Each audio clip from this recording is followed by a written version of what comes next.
حاضرین محترم،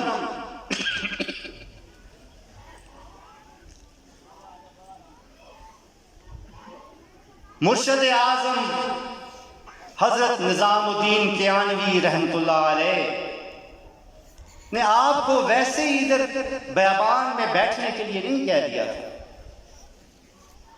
اس کے پیچھے بھی ایک حکمت تھی۔ انہیں اللہ تعالیٰ نے اس چیز کی معرفت عطا فرما دی تھی کہ مستقبل میں یہاں نسبت رسولی کی ایک عظیم بستی بننے والی ہے، یہاں نسبت رسولی کا ایک عظیم مرکز تیار ہونے والا ہے۔ اسی لیے غوث الامت کو آپ نے اس بستی کی تیاری کے لیے یہاں بھیجا۔ آپ کی وفات کے بعد سرکار مولوی حضرت پیر نذیر احمد رحمۃ اللہ علیہ زیب سجادہ ہوئے۔ سرکار مولوی کی وہ ذات ہے کہ جسے انتہائی کم سنی میں، چھوٹی سی عمر میں آپ کے مرشد پاک نے اٹھا کے اپنی گود میں بٹھا کے 7 دفعہ آپ کے چہرہ اقدس پہ اپنا ہاتھ مبارک پھیر کے آپ کو 7 پشتوں تک بلا مشقت ولی ہونے کی بشارت عطا فرمائی۔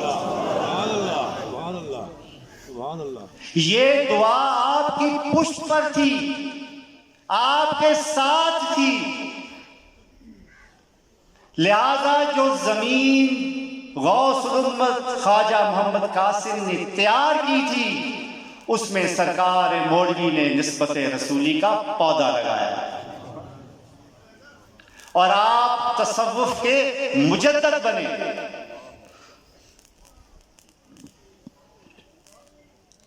سرکار مولوی کی وفات کے بعد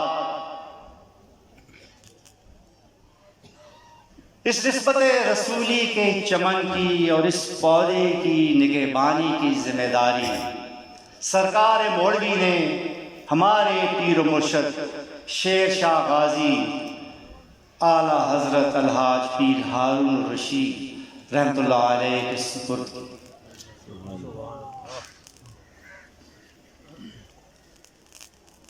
اور آپ نے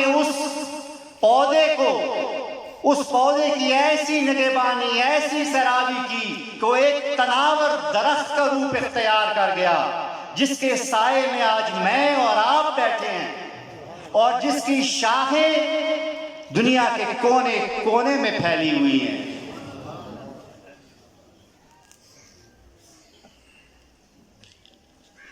حاضرین محترم، ہمارے پیر و مرشد شیر شاہ غازی رحمۃ اللہ علیہ نے ایک مرتبہ مجھے بلایا، میں ان کے پاس بیٹھا ہوا تھا، تو انہوں نے ارشاد فرمایا کہ بڑی غور طلب بات ہے۔ انہوں نے فرمایا کہ گوہر،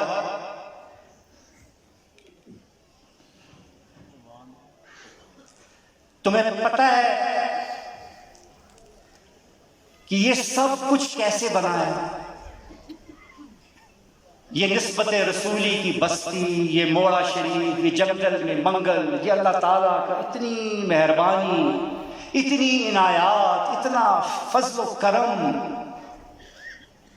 اتنی مہربانی، اتنی عزت،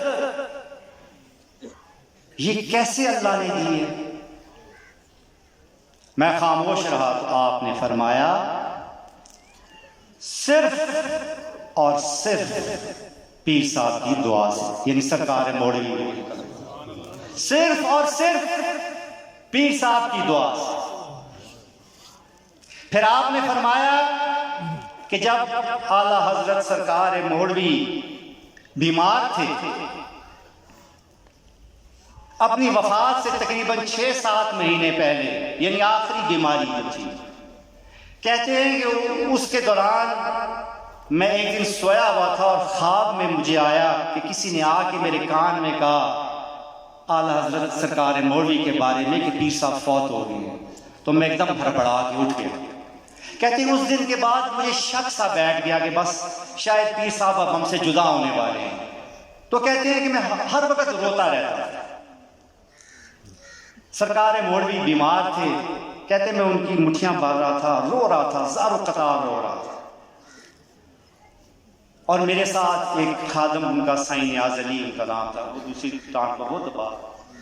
کہتے میں مٹھیاں دباتا جا رہا تھا, روتا جا رہا تھا. اچانک سرکار مولوی اٹھ کر بیٹھ گئے اور مجھے مخاطب کر کے کہا کہ ہارون رشید کیوں روتے ہو؟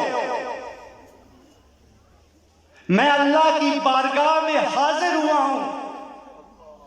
اور پھر انہوں نے اللہ کی بارگاہ کا ایک انتہائی خوبصورت نقشہ کھینچا اور کہا کہ ہارون رشید میں تمہاری فائل لے کے اللہ کی بارگاہ میں حاضر ہوا ہوں اور میں نے تمہارے لیے ایک ایک کاغذ پر دستخط لے لیا ہے.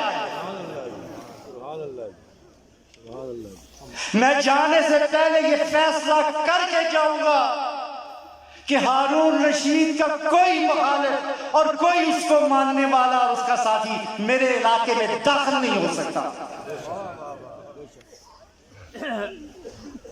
اور سرکار مولوی نے فرمایا کہ ہارون رشید ہزاروں نہیں, لاکھوں نہیں, کروڑوں لوگ تم سے فیض یاب ہوں گے اور اللہ تعالیٰ تمہیں کسی کا محتاج نہیں کرے گا. اور چشم فلک نے یہ دیکھا, میں اور آپ اس چیز کے گواہ ہیں کہ ہزاروں دشمنوں میں گھرے ہوئے, جہاں اپنے اور غیر سب دشمن تھے, اکیلے تنہا شیر شاہ غازی نے اس چمنستان نسبت رسولی کی نگہبانی سنبھالی. اور آج اس شجر سے میں اور آپ فیضیاب ہو رہے ہیں. حاضرین محترم, کہنے کا مطلب یہ ہے کہ یہ سب کچھ کیسے عطا ہوا؟ دعا سے عطا ہوا.